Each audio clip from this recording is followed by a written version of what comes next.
This week on the Texas Insider Fishing Report, we're breaking down the best baits across the state, from worms, minnows, and frogs in the lakes to shrimp, croaker, and mullet on the coast. We got what you need to match the hatch and hook up, and it all starts now. Welcome to the Texas Insider Fishing Report, presented by Yamaha.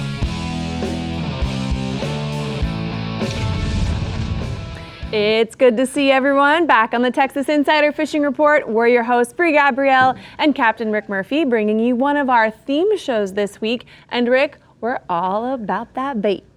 You're gonna do right about that bait. Oh, there it is. You know, you're right, Bree. And the cool part about Texas is 50% of the show, we're gonna talk a little bit about freshwater baits. Right.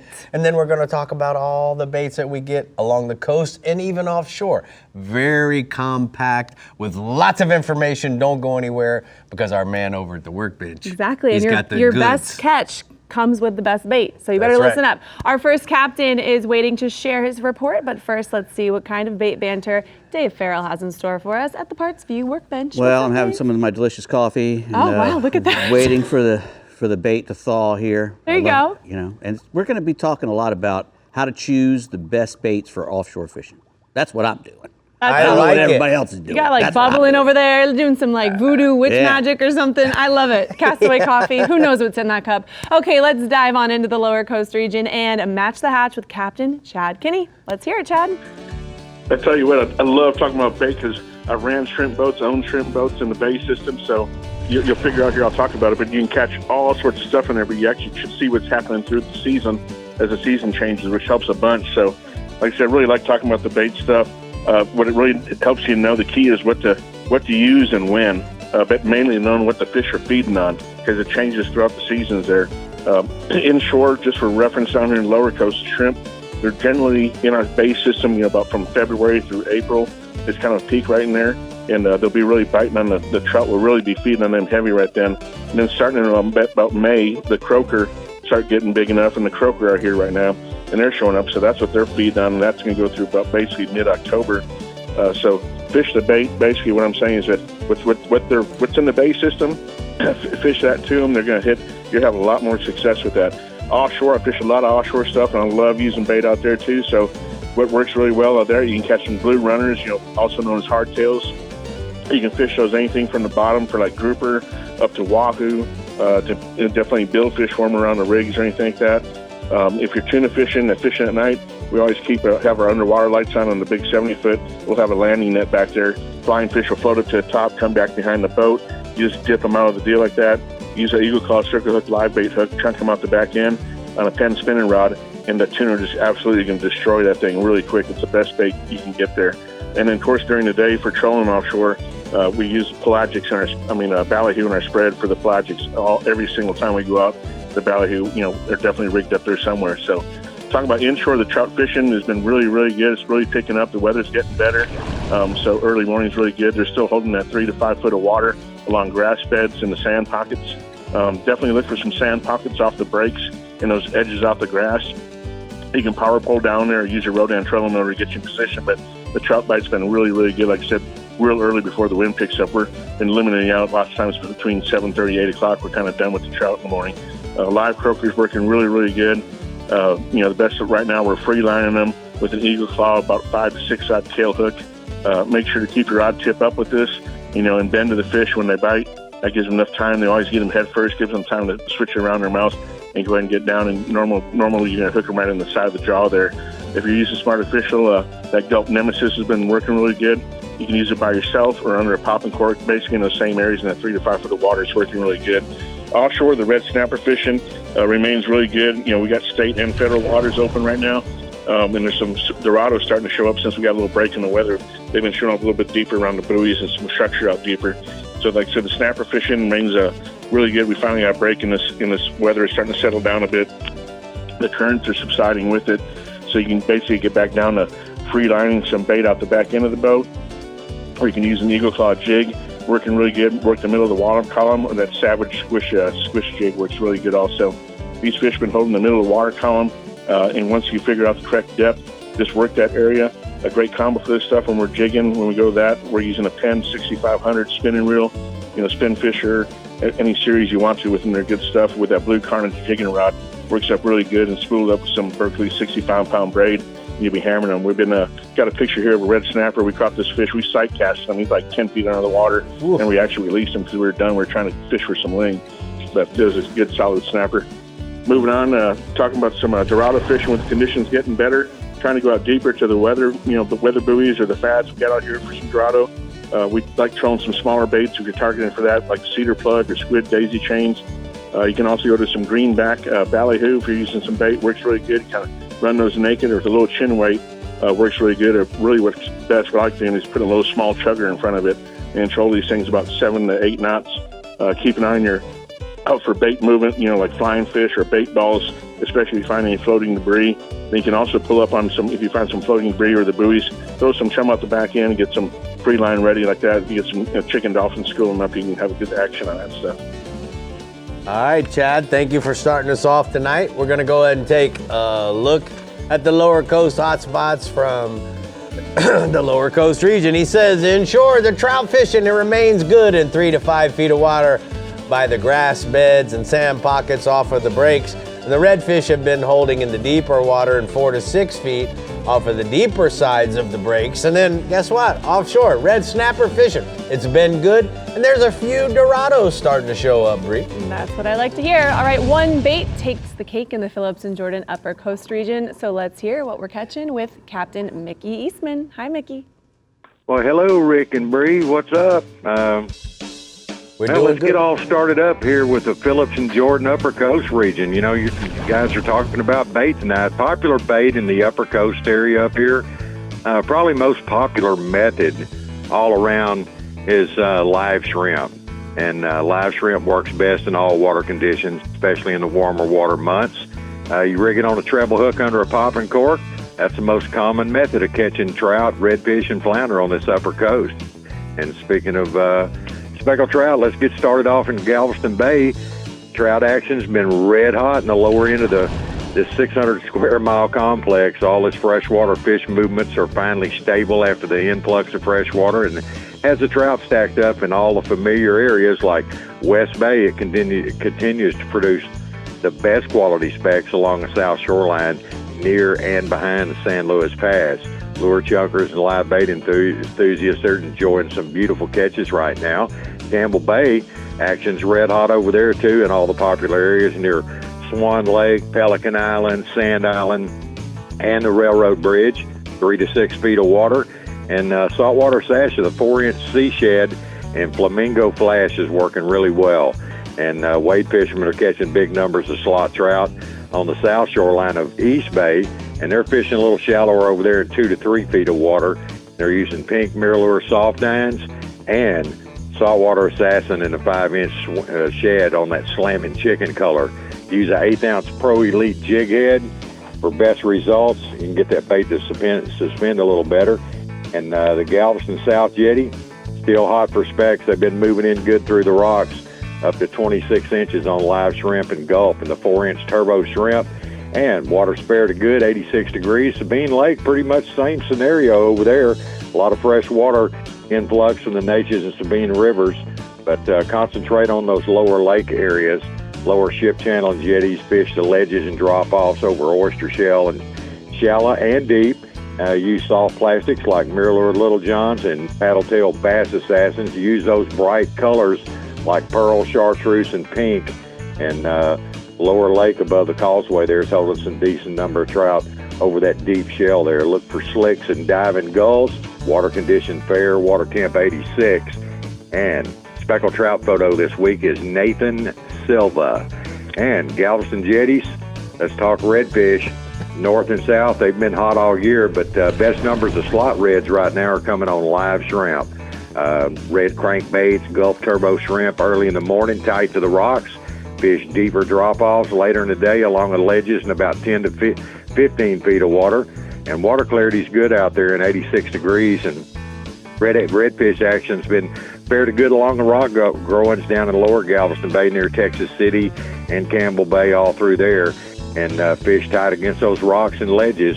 and the old rollover pass area in the intercoastal waterway down that way.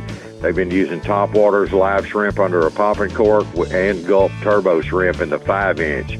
Sabine Lake red fishing, it's been fair to good depending on the wind conditions there. That lower channel area along the oyster beds near Lighthouse Cove and the LNG plant, they're producing undersized and slot redfish on soft plastics and crankbaits. So throw bright colored baits in that dingy water. Sabine jetties are producing fair numbers of redfish using live shrimp, free shrimp with a split shot and a treble hook. Water conditions are fair and 86 degrees. This week's redfish photo is Casey SQ. And offshore, it's been a little slow with winds, but shark fishing is red hot around the Galveston jetties and near the major passes right now. All varieties of sharks are showing up, like bull sharks, hammerheads, sandbars, black tips, and a few lemon sharks are being caught on ladyfish, mullet, and gizzard shad. And Captain Sharky Marquez and his crew with Outcast Charters this photo of the week of a shark they caught. All right, Mickey, thank you so much. That's a beautiful big shark. I love it. All right, man, we're going to go ahead and take a look at the Phillips and Jordan Upper Coast hotspots. He says the trout, Galveston jetties, Campbell Bay, West Bay, South Shoreline near San Luis Pass, and South Shore of East Bay. Those are going to be the places where you're going to find those trout breeds. Looks like Shark Week's coming up real quick Yeah, around man. here. All You right. got it. The Project's Middle Coast region is ready to divulge some fish catching secrets to us. But first, Dave might have a few secrets of his own to share for rigs and techniques at the Parks View workbench. Dave, what are you doing? I'm over here shining up my ballyhoo. Shining your who? Shining up my ballyhoo. Oh, there we go. Got to be able to see them. Shining your who? Aren't they pretty? They are pretty. We'll be back.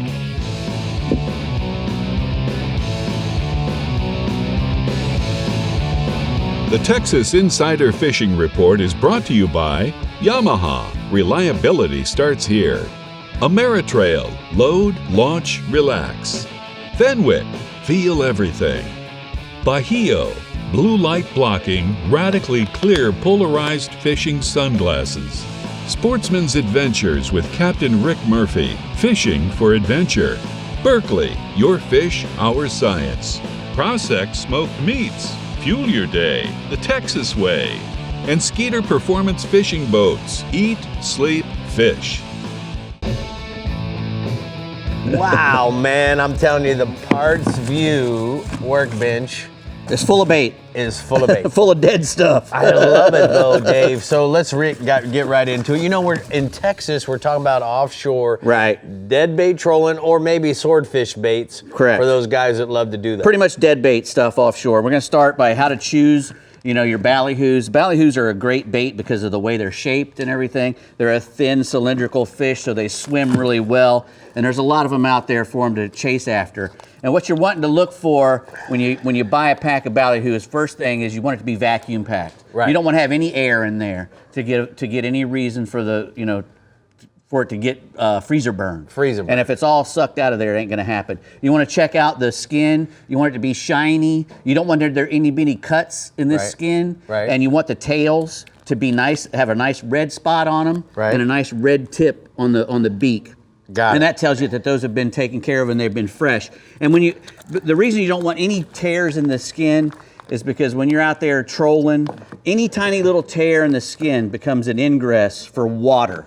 Right. And the water gets in there and does what we call a washout. A washout. And the bait will wash out and get all stodgy and just full waterlogged. It looks waterlogged. So- and it so- won't swim correctly. So let me ask you, Dave. Sure. When I'm looking at these in the package, now do they come in variety of sizes? How do you Yes. know what to order? Yes, they come in smalls, mediums, and larges usually, unless you're going to get select ones, and we'll talk about those later. But usually it's small, mediums, and large. Smalls are great for sailfish, your dolphin, most of your trolling, your kingfish even. Right. Everything will eat a small ballyhoo. And then when you get to mediums, you're out there chasing, white. Actually, sailfish and white marlin will both eat smalls as well. As Right. a matter of fact, we mostly pull smalls when we're trying to catch white marlin because they go right down the hatch, and those are smaller billfish. So the smaller ones, smalls and mediums for sails and white marlin, even striped marlin. But once you get to the bigger fish, you want to start using bigger ones, blue marlins, bigger striped marlins. So you mentioned something about select. What is that? Well, a select ballyhoo is one like this, a horse ballyhoo. It's a big ballyhoo. So this would be considered a horse because it's so big. Correct. And you can put any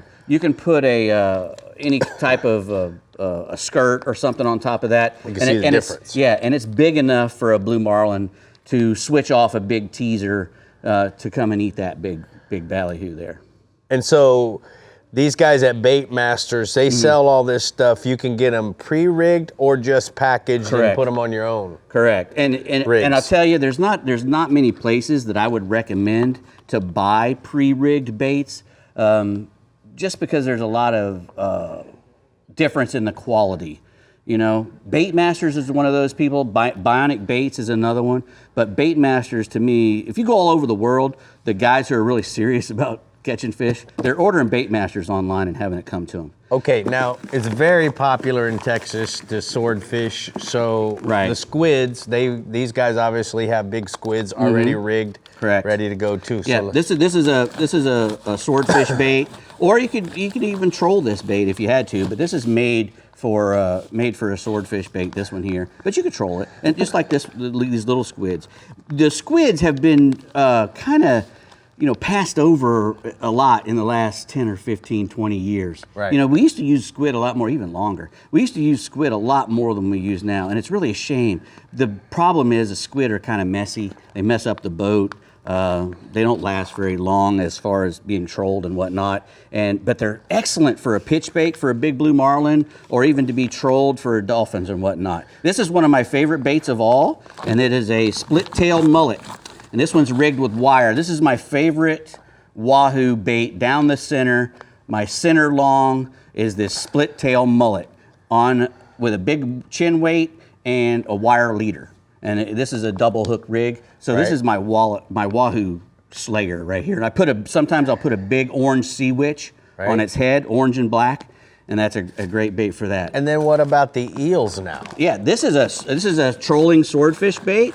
If you're slow trolling for swords, or even just deep dropping for swords, an eel will work. Mackerels. This is another trolling bait. It's a big mackerel made for a marlin. This is a marlin bait with a circle hook in it, and this is made to catch big blue marlins. And again, you can put a skirt on top of that, or even a lure head. But the same goes with the mackerel. You want to have clear eyes, clear skin, no breaks. The tails have to look nice. You don't want your one tail of the lobe broke off. It'll make it swim wonky. Just make sure that you take a really good look at them before you pull them out of that cooler and take them home.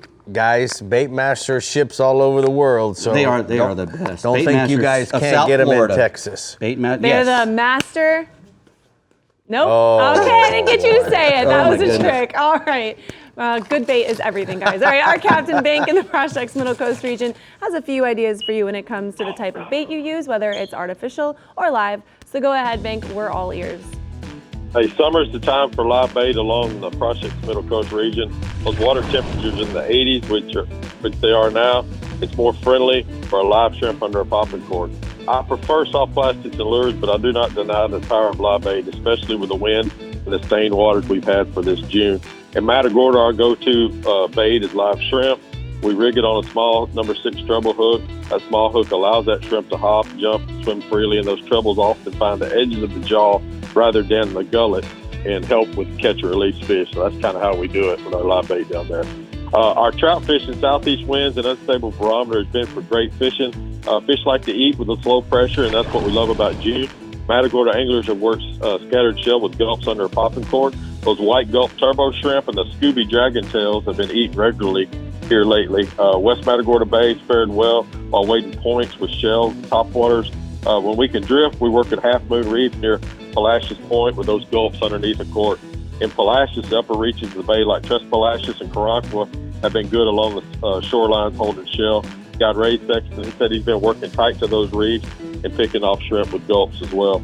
Waders in East Bay have used small topwaters and bass assassins and found good fish off the tips of the reef. Drifters have found those calmer winds, those around storms. They're fishing gulps and live shrimp under a popping cork. Port O'Connor continues to shine around Pascaval. Early morning topwater's been great there. Later in the morning, we've gone chest deep and caught them on bass assassins and mirror lure soft dines. Then at Rockport, tossing corkies and soft dines along the sand and grass humps have been best. The jetty park around the surf side has been good early, tossing topwaters and bass assassins. And then the Gulf, tight to the rocks has just been really, really good. Our photo, this week's trout photo, comes from East Matagorda Bay. That was a 6-pounder caught and released on a Gulf shrimp. I just can't tell you how many fish we've been catching on Gulf shrimp. It's just that they've been the go-to. Redfish action, back lakes in the Oyster Lake, Crab Lake, and Horse Trailer are holding reds. Don't be surprised to find those black drums all over those reefs. Shell Island's been good with the high tides. Lots of black drum all over that shell, too. Pringle, Conti, and Shoalwater are holding good numbers of reds. Most of make long drifts with live shrimp and small topwaters and caught fish. Then at Rockport, those redfish have been on the far reaches. A lot of guys are going in their boats and getting in the back marshes and catching them. Those same spots that normally produce duck are producing redfish right now. You want big bulls, a broken record every week, but man, they're at the jetty. They're at the Port O'Connor and the Freeport jetty. Finger mullet and pogies get the job done. Some schools have been coming to the surface early and just attacking everything on top of the water. It's really been a show. Offshore action, our red snapper. It's been a bit bumpy in the Gulf, but they're still getting the red snapper out in about 40 to 80 foot of water, and there's still lots of swordfish as well.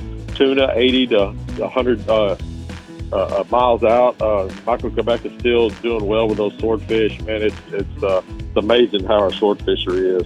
It's been hot out here in the Project Middle Coast region. Stay hydrated.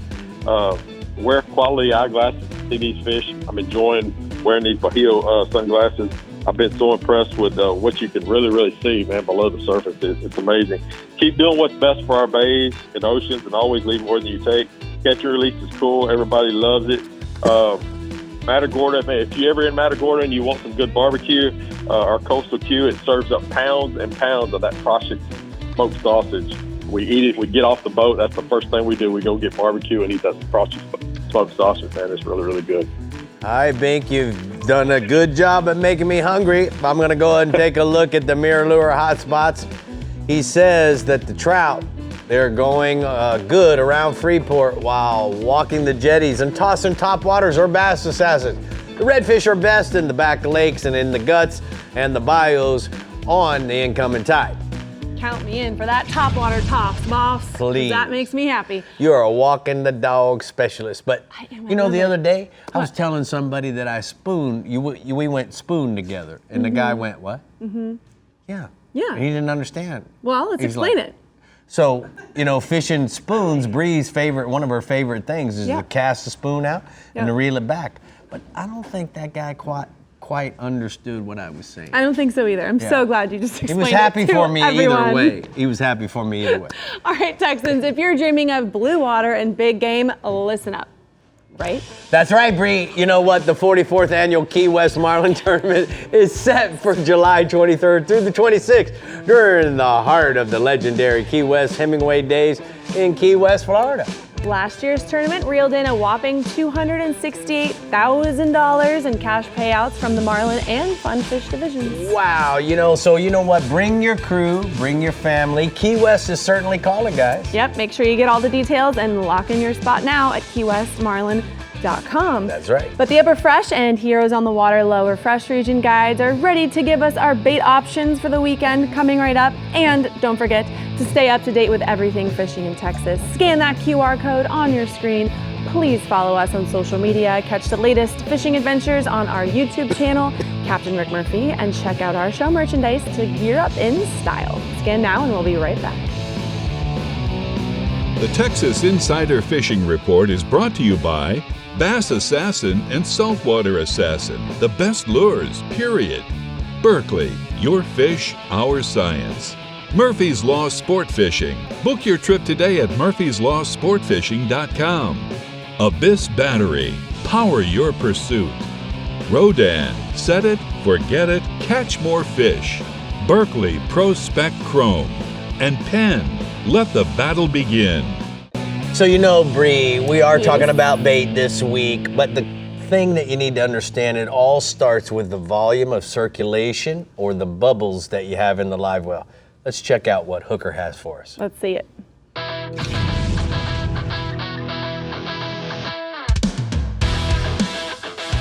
Hey guys, it's Captain Rich Murphy here, and I'm here with my buddy Captain Mike Lawson, and we're talking about our Hooker electric pumps on this 36 Front Runner. We got a bunch of gogs in our outside wells and some herring and the ballyhoos on the inside well. We just got done fishing throughout the day, and everything lived really good. But Mikey, tell me a little bit about these Hooker pumps, man.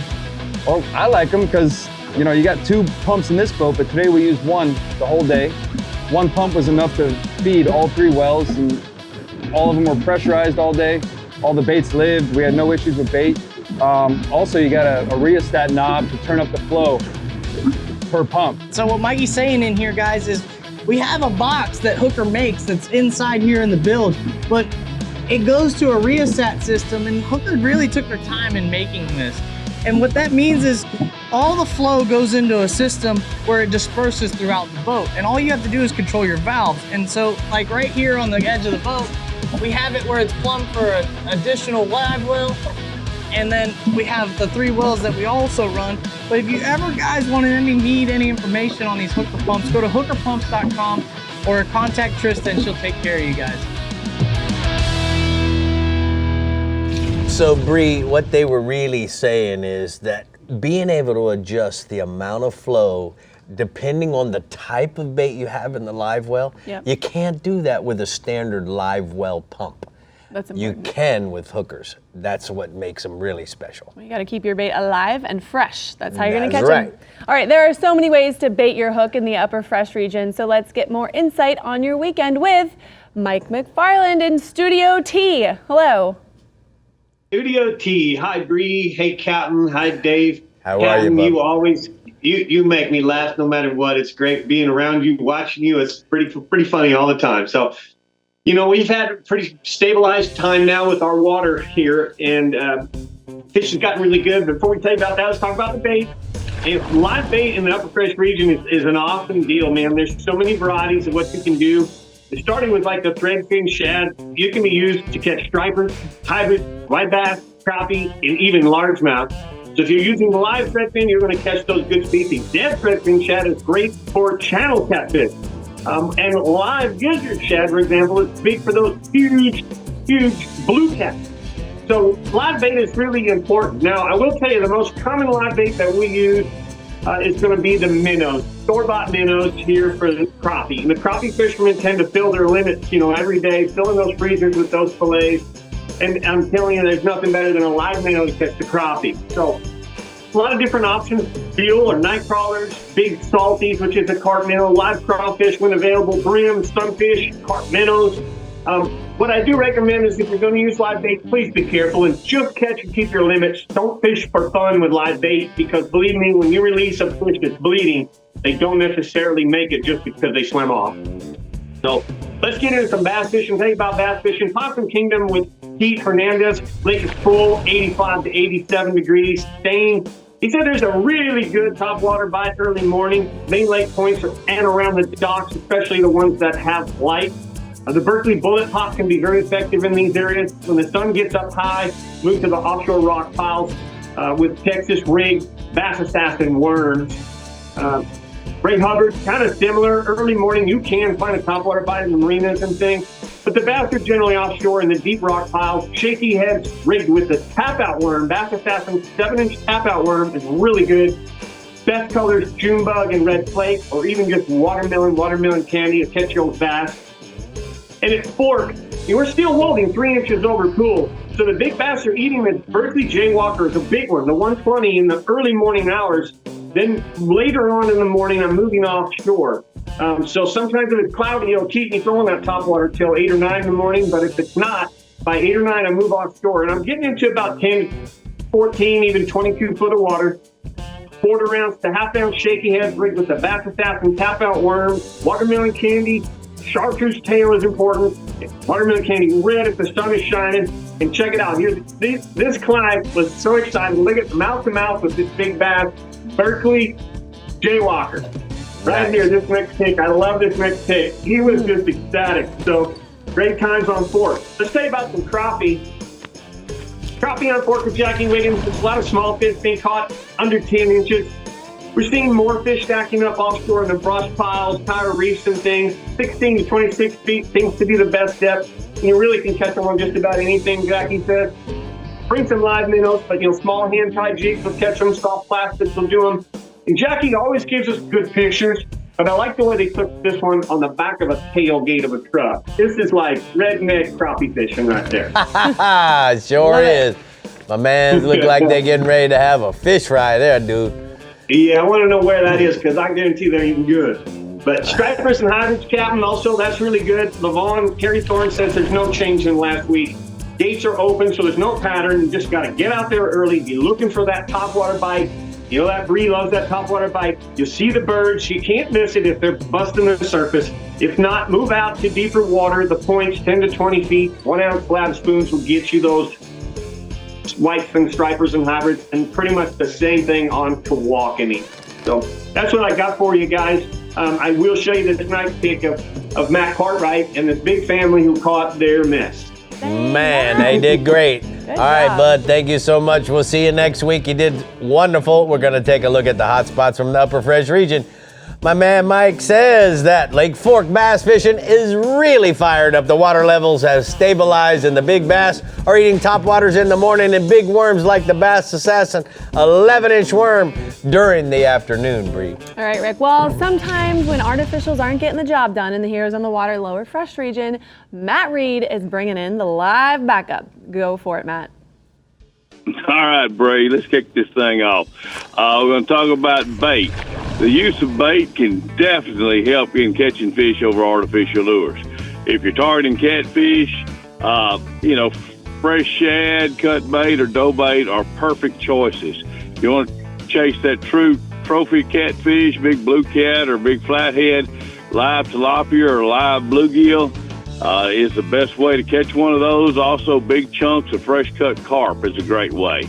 The number one way to make crappie bite is dropping a small live minnow to them, whether they're on a brush pile, around a marina, or wherever. They just can't resist that live bait.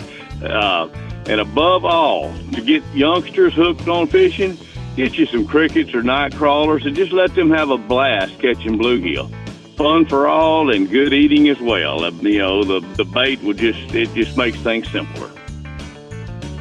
All right. Moving on down, we're going to start talking about the largemouth. Okay. All right, we're ready to roll there. Greg Boyd, Fayette County is consistently fishing well. There's still some solid fish early along the reeds, chatterbaits, frogs, and any type of vibrating, crankbait have been good. Mid-morning on, you want to move out to those offshore drop-offs in 15 to 20 feet of water with a Carolina rig or a big shaky head with a dark color stick worm on it. Brian Cotters sent me a report from around the Austin area. Lake Travis is still fishing very well. Some days the top water bite is good. You want to start off throwing jaywalkers or bullet pops, or even that swamp lord frog is getting some bites along the marinas and shallow rock walls. And there's also several good areas that's got grass right now. Grass is always a big key if it's available. You want to throw a Texas rig soft plastic, either just a ribbon tail worm or a creature bait. That's going to get you a ton of bites around that grass. If you're chasing a big fish, swim baits or glide baits might turn out that true trophy. You're not going to get many bites doing that, but it might be the one you're looking for. You want to target some big rocks that are just off the shore. Those bluff walls have usually got some big rocks that have rolled out in a little deeper water. Throw finesse jigs or shaky heads around those, and that might get you a big bite. As in general, at Lake Travis, watermelons are the best colors of soft plastics, and don't forget to dip that tail chartreuse. Lake Buchanan is fishing good. They caught some water, so there's still some fish shallow.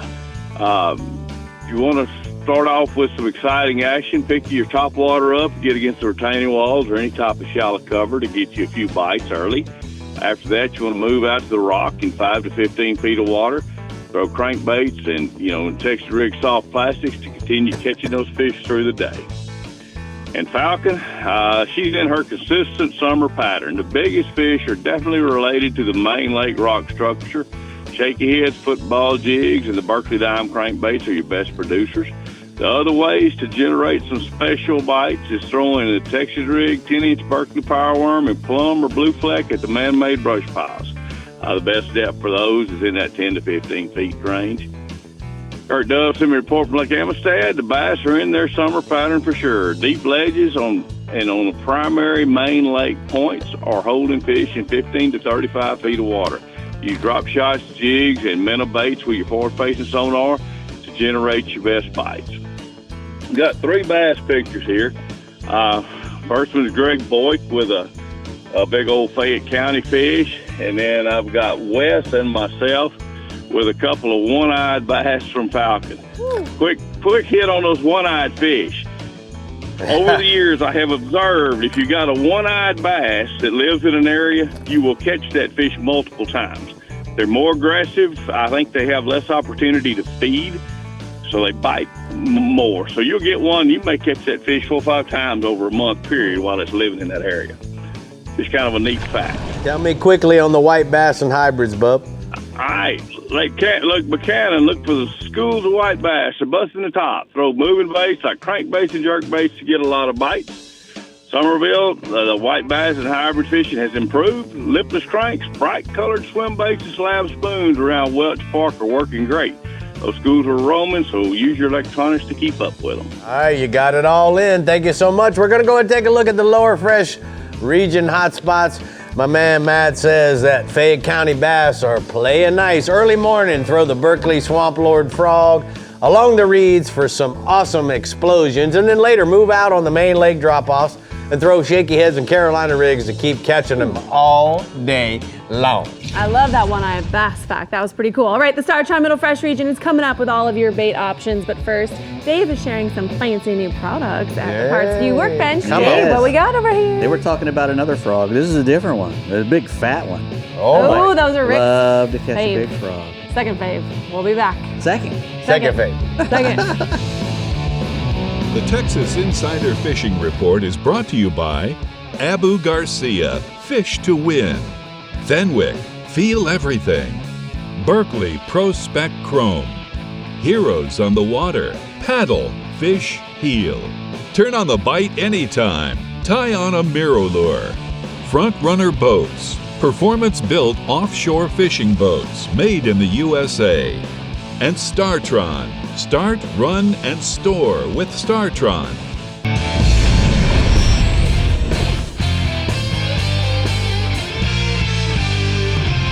Today's Power Pole tip of the week is about the Power Pole Pro Series.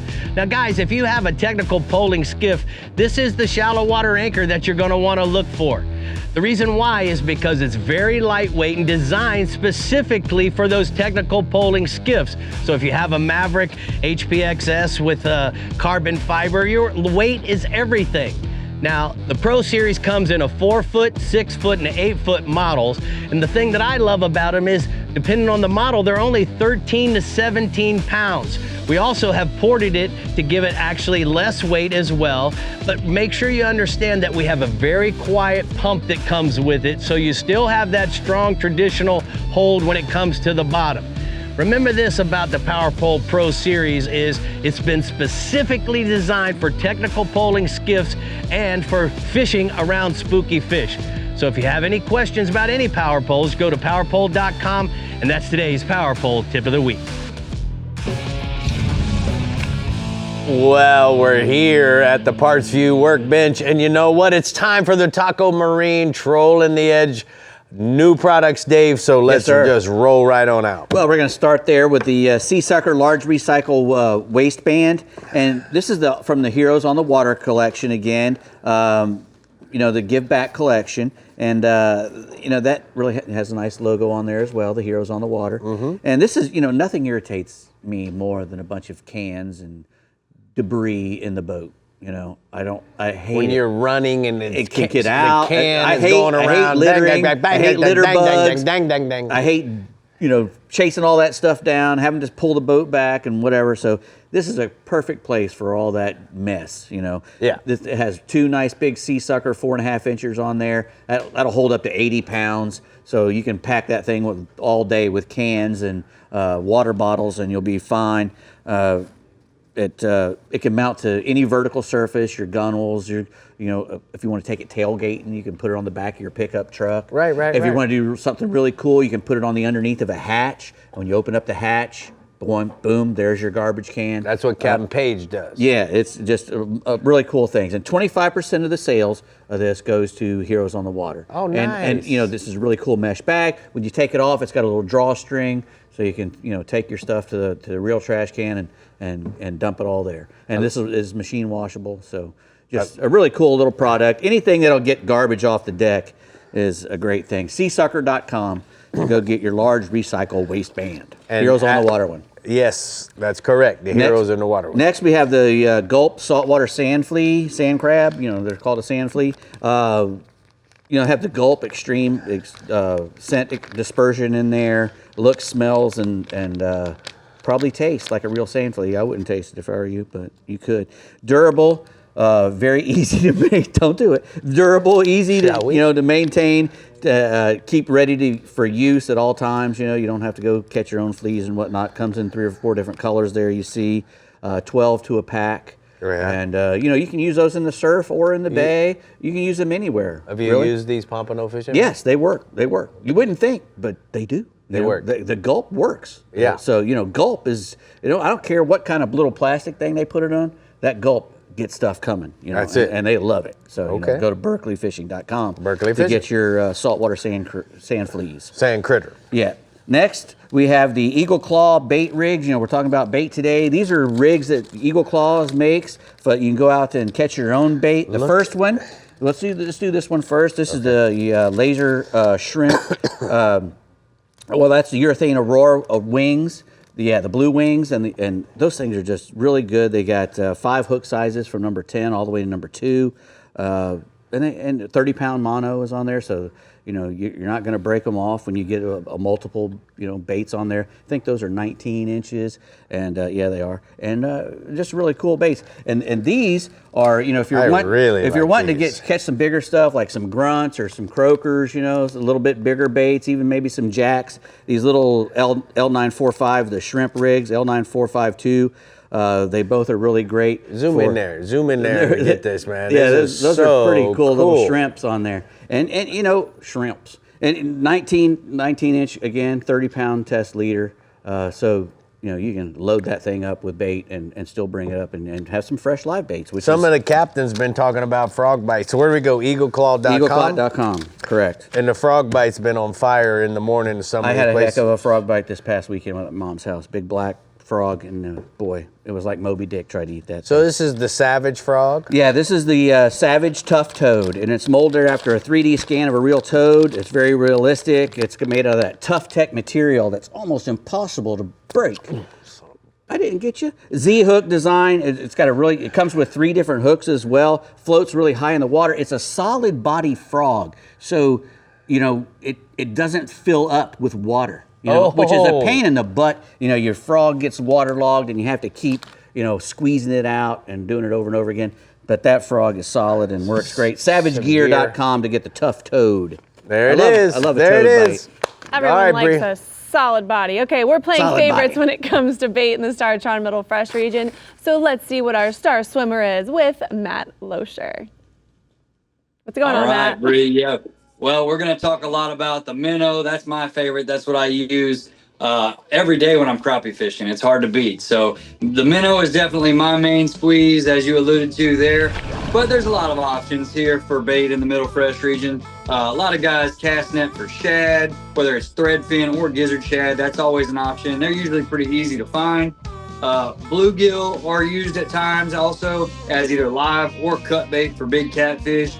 And then even crawfish are used as well. They're great for the white bass and lots of different species as well. So each one has its place in that bait category. And regardless of which one you're using, if you're going with the live option, I can tell you from experience that good, healthy bait catches way more fish.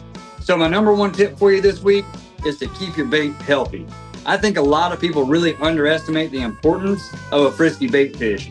If you've ever crappie fished with me, you know that I don't waste time with a minnow that isn't swimming because I've just seen how much difference it makes over many years of fishing with them. And it's worth buying or catching a few more of whatever kind of bait you're using so that you can keep a fresh bait on your line. I promise you it'll make a difference in the long run. Most bait shops sell minnows around most of our lakes, and a lot of the convenience stores do too.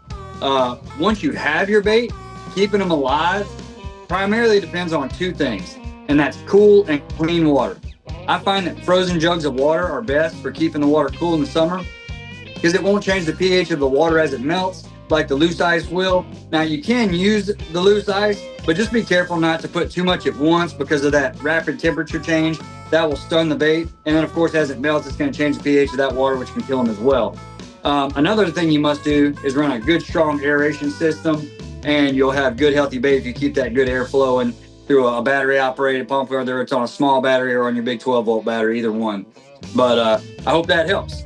Now let's talk about the main fish that I fish for with those minnows, and that's the crappie. We're going to start off here on Toledo Bend, where the water level is holding slightly below full, and there has been a pretty decent bite. It has slowed down a little bit from all the recent water we've gotten. That always messes them up a little bit. And some of them have slid back up a little bit shallower. We've got them from 15 all the way out to about 25 feet of water.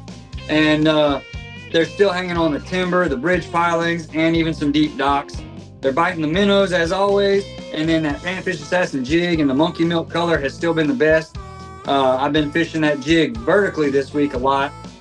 Just kind of working it real slow up and down to get those big slabs to bite. And I got a photo for you of a big slab here of Miss Cindy Esquivel. She caught that nice batch of fish there with me this week and had a nice one there to show off. There you go. Love it. All right, now let's jump over to Sam Rayburn. Crappie bite over there has slowed some as well. It's still pretty good, but that rise in water slowed the bite there too. They're still hanging in about 15 to 25 feet of water. And once again, the minnows and the panfish assassin jigs are doing the job. Monkey milk has been the best color over there as well. And let's switch it over to the white bass now. Staying on Rayburn for right now. They're still catching the whites on the points in about 10 to 20 feet of water. A lot of fun doing that on the jigging spoons or the crankbaits. Going over to Lake Granbury. Sounds like they're still catching the whites and the stripers. I'll lump them in there with it on Granbury really well. But the lake is full and there's a lot of floating debris over there right now. So be really careful when you're running around on Granbury. Here at Toledo Bend, we've been mixing in some whites also. The bite's a little hit or miss. It's either on or it's off. There's a little bite in the morning usually, and then midday there's another bite. They've been hanging in about 18 to 28 feet, and silver or white spoons have been the best. All right, now we're gonna round out with largemouth this week. Coming back to Toledo Bend here for that. The current has had the fish position on the points and the humps, and up as shallow as about 10 feet, and then out to about 20 feet. And worms and crankbaits have been the deal with a little bit of Carolina rig mixed in here and there when the bite slows down. And then back over to Sam Rayburn one last time for the largemouth bass. They're hanging out on the drops on the end of the long flat points in about that 10 to 20 foot range as well. And worms and crankbaits are getting it done there too. Well, you were getting her done, man. Way to bring us home. This was a good report. Thank you so much, dude. It's always good to see your face. Yeah, it is. Good All to see your right, face. we'll see you later. We're gonna go ahead and take a look at the Rodan Marine Systems middle fresh hotspots. He says the hot weather and the current has changed the bite some.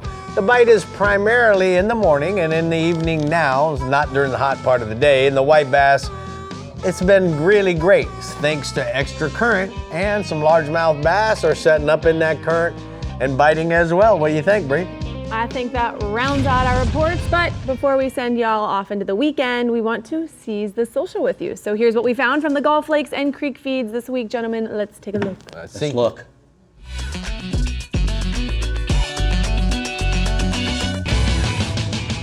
Uh-oh. Look at this little guy. Let's go. What do you think, Dave? Uh-oh. And Got wrap. a double wrap. And a wrap. And a wrap. Hold on Wow. to it. How old do you think he is? 8 or 9. 8? I was going to say Maybe 8 7 too. or 8. It depends. If he's got any Murphy in him, he could have been 20. 13, 14. All right, remember Good if you job, saw dude. That was good nice. job. If If you saw a fishing reel you'd like to share and be featured on Season Social, just scan the QR code or drop them into our DMs. But guys, that is our show. Get out there, catch that fresh bait, keep it frisky, keep it alive. Or buy the frozen ones. Or buy the frozen ones. But make sure, they're good frozen ones. It's the last weekend of June. Can't believe it. How? Is that Bing, happening? bong, bing. You know what else that means? My girl here, she got a birthday coming up. No How big old you deal. gonna be, We'll Bree? see you next week. Whoa, No she babies. ain't talking. 25 perpetually.